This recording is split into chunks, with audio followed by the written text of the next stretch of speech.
The Pac-12 and Big-12 have broke off talks, but what does it mean for Utah? You are Locked On Utes, your daily podcast on the Utah Utes. Part of the Locked On Podcast Network. Your team every day.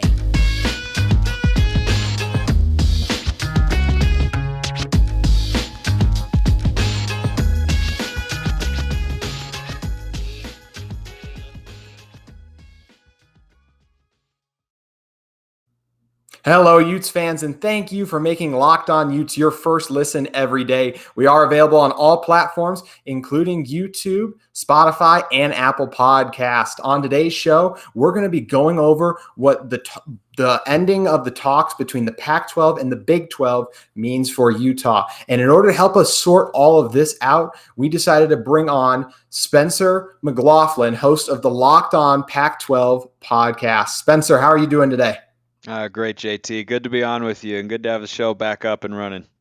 Yeah, it's kind of crazy. June, July is more the dead time news-wise when it comes to college sports. And June was slow for most of it, but then June 30th is when everything broke loose. The news came through, and we got some more news coming in today with Pete Thamel reporting that the talks between the Pac-12 and the Big-12 have broken off. And the main thing with these talks were they were actually pretty substantial. I mean, 3 Zoom calls going on and off for about 2 weeks as well. It sounds like there was a lot of conversation going on about things, whether it be a merger, pool play was discussed. I mean, scheduling concepts. There were lots of different things going on. And originally when the news kind of came in that these things were talking, it was like, oh, I thought it was going to get done. But then when it kind of went silent on it, I didn't think it was going to get done as much. And then it seems like this report from ESPN's Pete Thamel, who's kind of the main college football guy, really says these two teams aren't going to combine, at least for now. But what was your big takeaway from the report? Well, the notable phraseology in the story that you read there, JT, is that the Big 12 informed the Pac-12 that talks were not going to continue. That is different from the Big 12 and Pac-12 were not able to reach an agreement. That is different than the Pac-12 has informed the Big 12.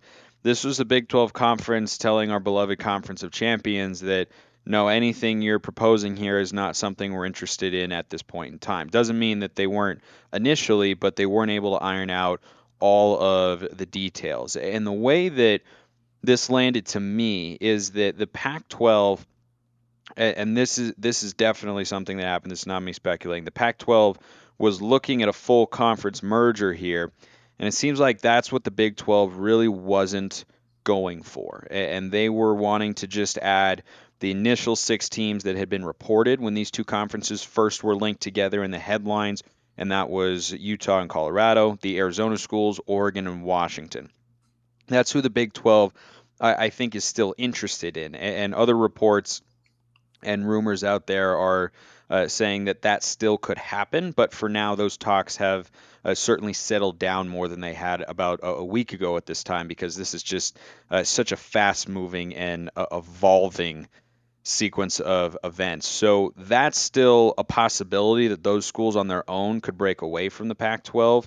But, what you have to feel here if you're a fan of one of the teams in the conference right now is you have to feel a little sense of pride and maybe a little sigh of relief for some of the schools that the Pac-12 didn't just abandon you. They didn't say, all right, well, why don't we officially go with you and we'll just take these teams and we'll leave a couple out that you don't want? No, they said, and George Kliavkoff, the new commissioner, went in there very clearly saying, you're either taking all of us in this merger or you're taking none of us. And the Big 12 said, all right, well, then we're going to take none of you, but might pick up talks on the side with those member schools individually to say, do you want to just detach from the Pac-12 entirely and be a part of the Big 12? Whether or not that happens remains to be seen, and we'll continue to follow that, of course. But I think that there's some logic there from the Big 12's perspective, and I was surprised a little at first, but then as I thought about it more, it became less surprising that there was nothing else worked out, that the Pac-12 went in and said, all right, can we get a merger? No, we can't. Then, maybe I thought at first they might go to a scheduling partnership, right, where you'd ensure that you'd have quality non-conference opponents for two conferences that are losing some pretty legitimate programs. Just from a football perspective, UCLA less so. USC hasn't been great, but they still are capable of being good. They will be that with Lincoln Riley, we all assume. And then the Big 12 losing Oklahoma and Texas. What you then need at that point, if your conference is not as strong, are quality non-conference wins. But that again wouldn't make a ton of sense because the Pac-12, I think, could revisit that at a later time. The scheduling partnership with another league like the Big 12, but right now I think they're having to reassess their options, and maybe that's picking up the phone, talking to the ACC, or maybe it's trying to ensure that the 10 remaining schools are going to stick with the Conference of Champions, and you try to add 2 or 4 teams from the Mountain West and see if that's a viable path forward. But I think that initial line of the Big 12 told the Pac-12 the discussions weren't continue. That was the thing that stood out the most for me.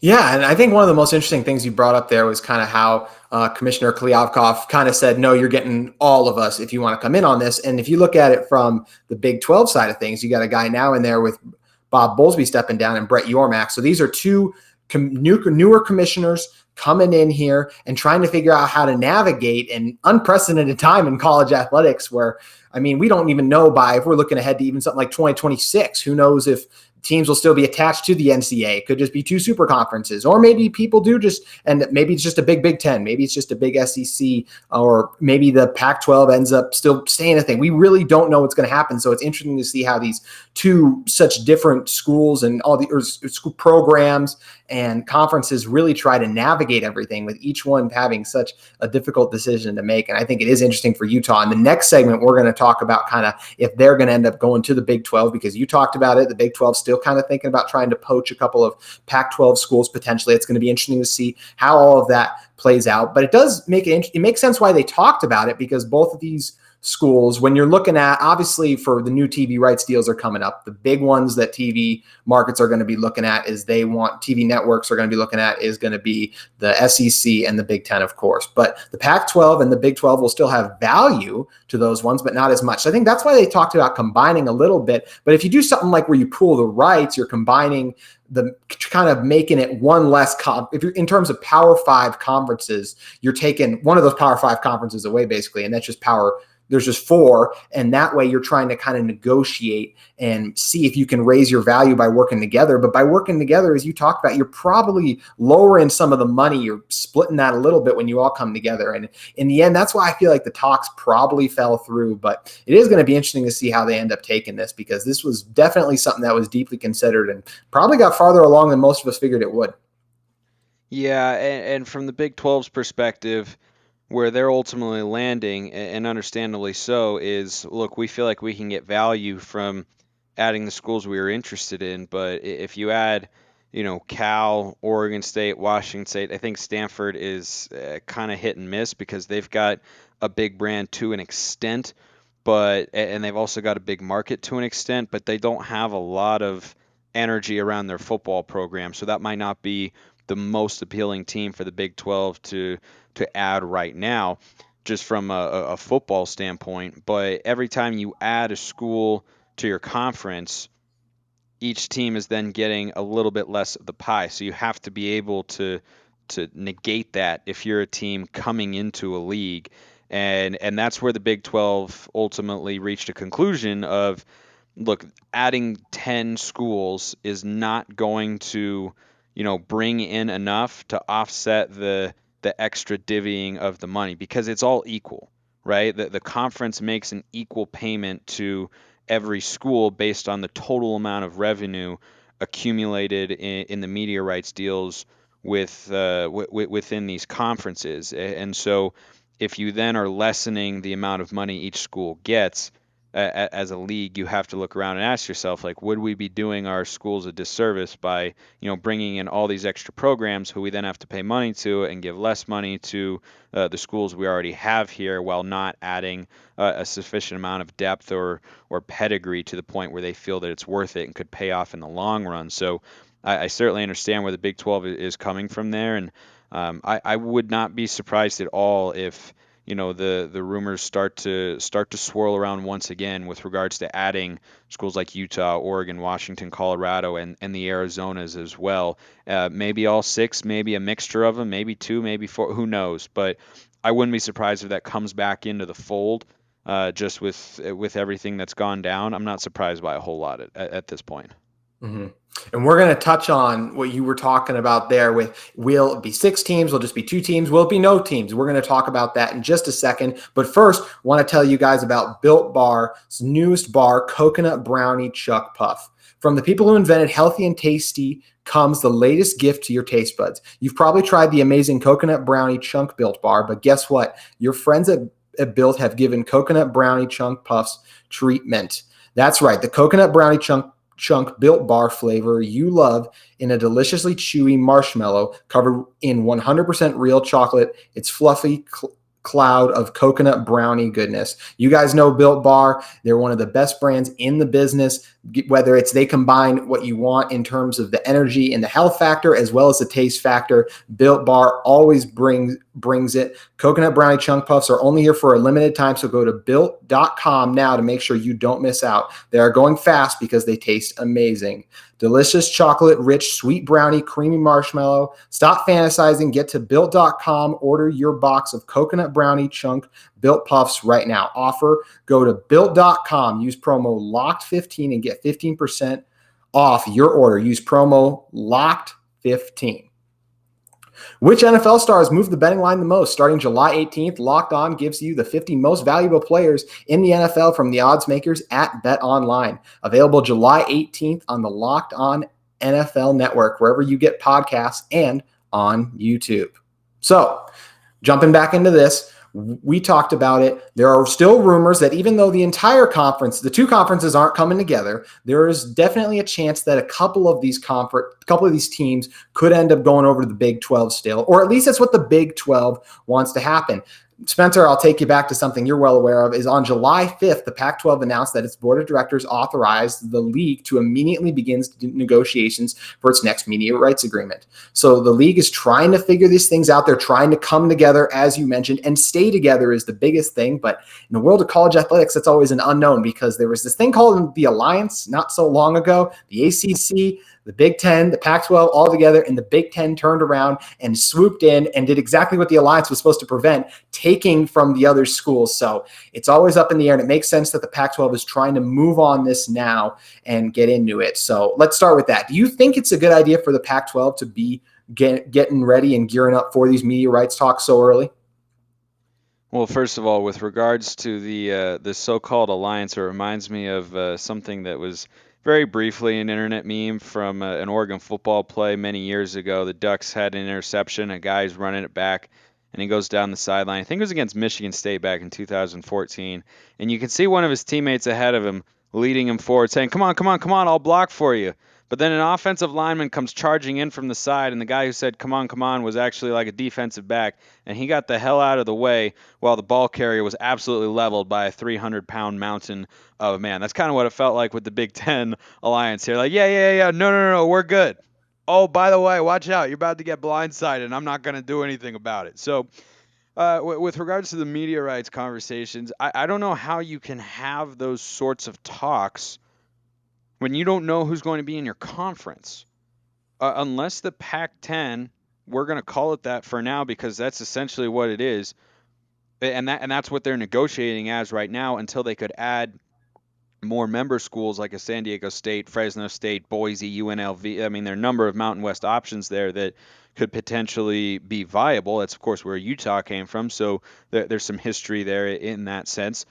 But I just don't know how, if you're George Kliavkoff and his media team, broadly speaking, you can go to networks and say you should pay this amount and you should set up, these arrangements and have this when you don't even know who it's going to be. I mean, USC and UCLA won't be there, though I saw a report, we're recording this on Tuesday, from Front Office Sports today talking about how the UC Board of Regents might try and stop UCLA from leaving. That's all I will say. I read it. You can go check it out as well.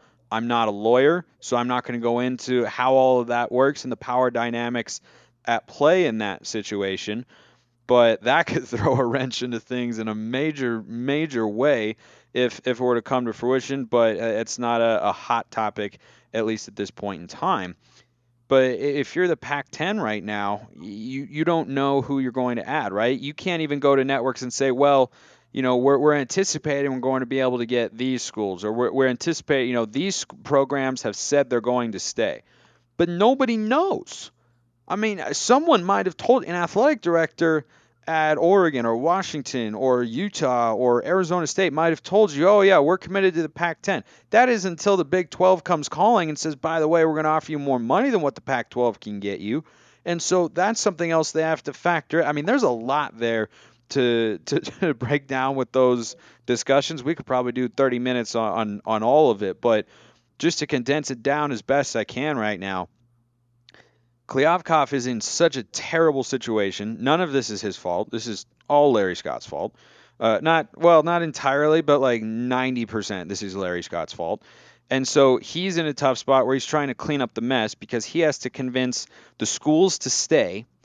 He has to then bring that assurance of the schools staying, which might not be a very easy sell, to a network like ESPN and convince them to pay a sufficient amount of money, and then also potentially sell them on what expansion teams the Pac-10 might add, like a San Diego State or UNLV, and maybe sell it. But again, those talks haven't even gotten off the ground. There aren't even rumors or speculation about it. Just talking heads like me have said, hey, that seems like a viable team or option because of the media market that they're in and the history of the program, or whatever the case may be there. It could be something that takes place. I don't know how you have that conversation. I don't know how you make that sales pitch. I mean, how do you walk into I don't know if they're doing it on Zoom or in person, whatever. How do you walk in with a presentation and say, here's the future of the conference and here's why you should want to invest in it, when there's a very realistic scenario that the conference doesn't exist in 5 years or less? So it's you have to do it, though, because you have to have some sort it's sort of a chicken or the egg situation, because you have to be able to convince the schools you have now remaining in the conference to stay, and you have to have a TV rights deal that convinces them to stay. But you can't get that TV rights deal if you don't have assurance that they're going to stay, right? Because ESPN is not going to pay a bunch of money for the Pac-10 if Oregon, Washington, and Utah bolt for the Big 12. They're not going to go for it, and why would they? So there are a lot of complicating factors there, and it's about as close to an impossible situation as you can be in, unless there are legitimate deals taking place behind the scenes with regards to conference solidification rather than realignment and other big words that make me sound smarter than I really am. So I think Klyavkov is in a tough spot there with regards to having to balance all of that out. And so it may seem early because on the one hand, it is early to start those media rights negotiations. But on the other hand, if you don't, it seems more likely that you could lose some programs and schools to another conference who already have a deal locked in place, and they could say these are the dollar figures we're going to be giving you, rather than the Pac-12 saying here's what we might be able to give you and we hope we're going to. So that's I can't say I've seen I've seen a dynamic like that before, and it's one that I'm glad I don't have to be in the middle of. Yeah, you're absolutely right about Klyavkov, being in just a horrible position. I mean, it doesn't matter who comes in and is the commissioner for these first couple of years of the conference. UCLA and USC do what they do because there's an opportunity to make more money with the Big Ten because of that contract that was put in place by Larry Scott that's kind of landed the Pac-12 in this position. They still bolt. So I totally agree. Nothing he could do there. And it does make it tough when you're negotiating with these TV deals. Like you talked about, you're like, well, yeah, Utah's going to be here. Yeah, Arizona, Wisconsin, or Washington, Oregon, they're all going to be here. But then it's like, well, how do you know that? It's like, oh, they told us. It's like, well, I mean, what does someone's word mean when it comes to this stuff? The only thing that matters is contracts. And I don't think any of these schools, and money. Yeah, exactly. And money. And I don't think any of these schools are just jumping up and down like, oh, let's lock into something here, when once again, it could put them back a little bit, because as we know, the Pac-12 in terms of revenue compared to all the other conferences is drastically lacking behind. And their one big moneymaker who's kind of gearing up, that's got people excited, is gone in the conference in 2 years. So it's a really tough break, but I think it's something, looking at it from Utah's perspective, I think it's something, no matter what happens with all this, Utah is going to be able to be okay because they have been such a consistent team nationally these last couple of years, going to the Pac-12 championship 2 of the last 3 seasons. And I mean, in a position this year to possibly go to the college football playoff even. So I feel like what I hope Utah does is, just for now, I would like Utah to at least stay pat for another year, stay in the conference, do the best you can, focus on this year, especially because I think it's a lot more attractive if you're trying to sell yourself a year from now, whether that is to other conferences or if someone's, maybe they're starting the basics of a super conference and Utah gets the first invite. If they are, let's say, back-to-back Pac-12 champions, maybe Rose Bowl champions, maybe they get in the college football playoff for the first time. All those things are more attractive, and all those things can't be added on your resume until a year from now. So personally, I hope Utah kind of waits and then figures it out. But if you're the Big 12, if you're Utah and the Big 12 approaches you about coming over, what are you saying right now? I'd listen to that offer, and I would, understand the entirety of what that entails, and what you would be able to achieve there, and then you'd go back to George Kliavkoff and say, so what exactly are you offering to us here, and what exactly is the future of the conference? Are we going to be able to add more teams, or are we going to be able to merge with maybe the ACC? That's something I'm going to talk about in an upcoming episode on my show Locked On Pac-12, because I think that would be an interesting and a big time power play for the conference. But again, that's not something where you just snap your fingers like Thanos and all of a sudden you have the outcome that you're desiring there. So I think Utah, if they got an offer to go to the Big 12, I imagine they take it, and I don't know why they wouldn't, because are you going to be significantly less competitive in the Big 12 than in the Pac-12? No, I don't think so. I mean, without Oklahoma and Texas, who are still going to be there for a few more years, we'll see if they end up leaving before 2025. But that's the other thing you have to factor in, is like that happens after USC and UCLA go to the Big Ten. So it's right around the corner, but it's also something that's not happening this year or even next year. But if you go to a Big 12 and your headline teams are Oklahoma State, Baylor, maybe Texas Tech, TCU can get back to what they're capable of being, and then you throw in Cincinnati, who was just in the playoff. They're going to add Houston, BYU. It's a pretty deep lineup of teams, but can Utah compete with and beat any of those programs? Yeah, absolutely. And, when you're talking about realignment in the context of the Pac-12, some programs are going to be okay no matter what. And when I say be okay, I mean the future and potential promise of their program and what they can do for their fans in terms of on-field success is not going to dramatically change, and the formula for success is not going to dramatically change no matter what conference they go to. I think Utah falls into that category. I think Oregon's in that category. Washington probably is there.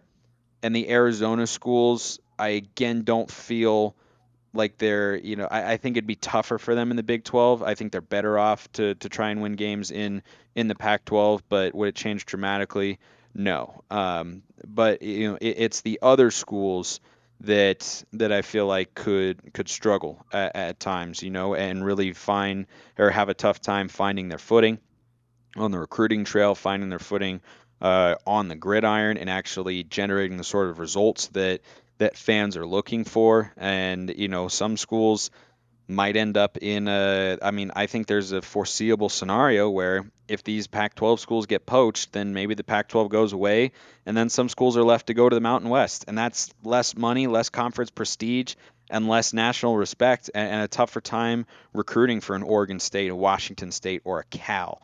So it depends, but overall, whether Utah is in the Pac-10, whether Utah is in a new Pac-12 or the Big 12, I think the equation for winning remains the same, and the variables are mostly the same. It's just about whether or not they have more money coming in compared to what other potential scenarios would be.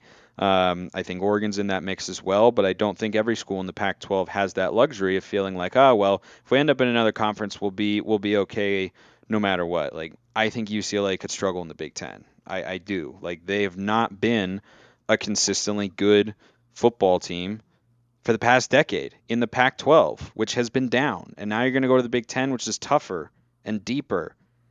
I don't see that working out super well. And USC, little bit of a question mark right now, but Lincoln Riley's probably going to be able to win games just fine. So it's not the same for everybody, but Utah, I definitely feel like Big 12, Pac-12, Big 10, whatever, they'd be fine and they'd be able to compete. Yeah, and Utah, outside of Oklahoma last year, would have been the top team in that conference in terms of record wise. Which Baylor would have been right there too, but those would be if those two conferences, let's say, combined right now, excluding the USC since they're leaving, those would kind of be the two teams. And just goes to show you what a brand Utah has built, that they would be better than a lot of those Big 12 teams just in recent memory. So I think Baylor would have been one game ahead after the regular season because was it Utah one was game ahead? Okay. because Utah was 9-3. Yeah, Mhm. I think Baylor was 10-2, and then they won the Big 12 championship 11-2, and then they won the Sugar Bowl to go 12-2. But again, the point remains the same. That was just a semantical correction there. But like the point remains the same. They are a comparable program from a pedigree and winning standpoint as the top schools that are going to remain in the Big 12. Like I don't think of Oklahoma State or Baylor, which would be the top two certainly, along with Cincinnati. I don't think of those football teams and think, oh my gosh, they're just miles and miles ahead of Utah. Like no, that's just not that's not reality at all. And so they would certainly be one of the top teams if they went to that conference. Yeah, and speaking of, we just talked about these top teams. Now, let's talk about some top performers on Utah's team. Let's talk about Cam Rising, who yesterday we touched on Locked On Utes, was named to the Maxwell Award watch list, and then today gets named to the Davey O'Brien Award watch list. This is the nation's top 35 quarterbacks. It's a prestigious honor, and it's not surprising to see Cam make the cut for it, especially when you say it's 35 quarterbacks. I mean, Cam is the best quarterback returning in the Pac-12. I said returning for a reason. We can have the USC Caleb Williams debate, of course, all day. But I think in terms of returning quarterbacks, Cam is the best. And Caleb's going to put up a lot of numbers. They're two very different quarterbacks as well. Cam is definitely going to throw for less interceptions. Caleb's going to throw for a lot more yards. We know that. So but that's the debate for another day. Either way, Cam, he's a great leader for this team. He waited for a little bit, kind of watching Tyler Huntley starting out at Texas as well. And recently it's been kind of his time, and it's not surprising to see him get recognized with this award. He is the biggest reason, in my opinion, that Utah had their turnaround last season. Yeah, I mean they made the starting quarterback switch, and then boom, they took off and went. I believe it was 9-1 after the 1-2 start. After there were some preseason expectations for Utah last year, and how could there not have been? And it was certainly disappointing to lose to San Diego State and to BYU, two respectable non-Power 5 programs to be sure, but. If you're the Utes, you got to win one of those games, and so they made the switch, and that was obviously the right call. And I think Cam Rising is a guy who you watch him play, and not the biggest arm, not the flashiest, not the fastest, but he's one of the best. And that's what it comes down to is you hear it all the time, and I don't think it's underused at all. I know some people get tired of it, but some people have the it factor and some people do not. But you can't undersell the importance of that because it's true for any position, but more so arguably at the quarterback spot because how many guys come out of high school as a 3 or 4 star or maybe 5-star recruit and have all the physical gifts but don't pan out the way that a lot of their fans are hoping when a guy's recruited. It it's the it fact. Like there's no other way to explain it. Some guys can process it better than others. Some guys can read defenses better. Some guys have a better feel for the position. You can't quantify that in a composite ranking, which I'm not trying to bash on here because I refer to them all the time. I think they mean a lot and speak to a player's potential ceiling and floor as a player as well and how he can project, and it does impact how good of a player you can be. But also You don't know when guys are going to pop. I'm an Oregon fan, and the two best quarterbacks of my lifetime for the Ducks are Justin Herbert and Marcus Mariota. They were combined 6 stars. They were three stars apiece. Like they were not big time blue chippers. So some guys pop, some guys don't. And I think when you look at Rising, he's just solid across the board. He makes good decisions. He executes. He knows where to go with the football. He's a leader in the huddle. I mean, there's so many things that he does well that are not, the flashiest. He's not going to be a top quarterback prospect like Caleb Williams will be in the NFL draft, but he's the classic guy who any team in college football will take him as their starting quarterback, and Utah certainly no exception to that statement. And having him back this year is one of the reasons that the Utes are my preseason pick to repeat as Pac-12 champs. And Spencer, that's why you can come on Locked On Utes anytime, by the way. But no, I totally agree with everything you said. And while you're talking about, all I could think about was Tate Martell. I mean, this is a guy who had all the physical traits in the world, should have been a surefire thing at Ohio State. Then he's at UNL. Then he's got eventually UNLV, but at Miami trying to be a receiver. Like, it's wild. And it's because he just couldn't click in college. And you talked about it with Cam, processing defenses. And how about stepping up under the bright lights? I mean, yeah, it's all right here. It's right here. Quarterbacking is right there. Peyton Manning didn't have the biggest arm in the world. Nope. Why is he one of the best ever? Right here. Mm-hmm. Absolutely agree. And Cam has been lights out in those categories. I mean, Rose Bowl. I mean, you're going against C.J. Stroud, who's going to be a top 3 pick in the NFL draft next year. And he didn't outplay Stroud, but it looked like, man, he belongs on the field with him. He's making throws. They're in this game. And if Cam doesn't go down, there's still a chance that is a different game too, even though the sack put him in bad position that he ended up taking that got hurt. But either way, yeah, Cam's a phenomenal player, absolutely deserves to be on this watch list. And it's going to be interesting. I mean, this is a Utah team that's going to have a lot of these guys named to these different watch lists because they return so many good players. And it's a reason why there are a lot of people's picks, including your Spencer, and no surprise, mine, to repeat too as Pac-12 champs.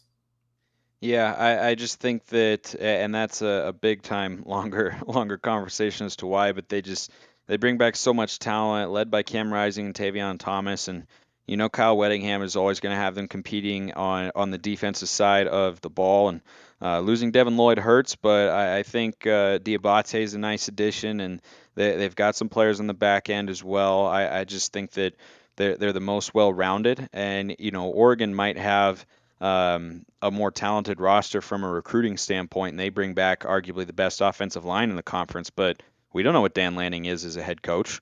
I mean, we as Oregon fans, we have ideas of what we hope he can be, and there's certainly, a number of things he can do better right away, but he's got a first-time, full-time play caller in Kenny Dillingham as his OC.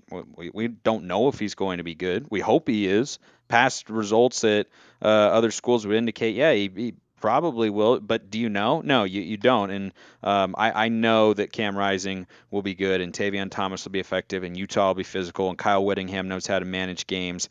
And that's why I'm going with the Utes. Because the other two schools that people pick, Oregon and USC, again, I think there's a lot of promise there. I think they can certainly be very competitive and will be competitive.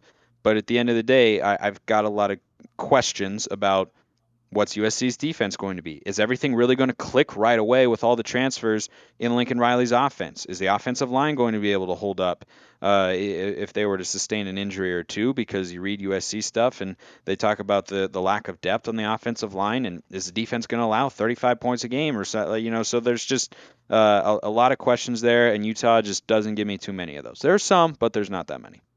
For sure. And we just talked about it kind of as well. You mentioned the two Oregon quarterbacks, Mariota, Herbert, the low star guys that ended up really working out and booming. And that's something Utah never has a great recruiting class, but they always get the most out of their guys. So yep. I think it's why they're most people's pick. And it takes time to build a program as well. I'll say that too. Absolutely. And even though some of those guys who Cristobal brought into Oregon, they stayed there as well. But some of the guys, and I do think Dan Lanning is going to be a really good head coach up there as well. It just usually takes a bit. So yeah, exactly. I hope so is true. But we'll be interesting to see how it all plays out. Just as it's going to be interesting to see how all this conference realignment talk plays out. And if that's something you guys want to hear more of, make sure you check out Locked On Pac-12. Go over, follow Spencer McLaughlin on Twitter at smalls_55.com. Spencer, what do you got coming up on Locked On Pac-12?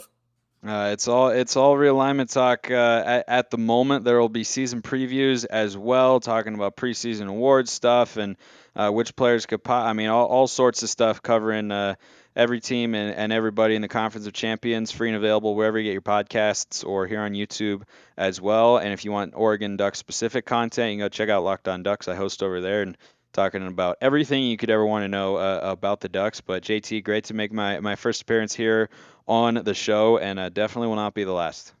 Absolutely will not be. Appreciate you joining us, Spencer. Make sure you guys go down and follow us on Twitter as well, at Locked On Utes. Appreciate you guys for joining us on this edition of the Locked On Utes podcast. That's going to do it for today, but we'll see you tomorrow.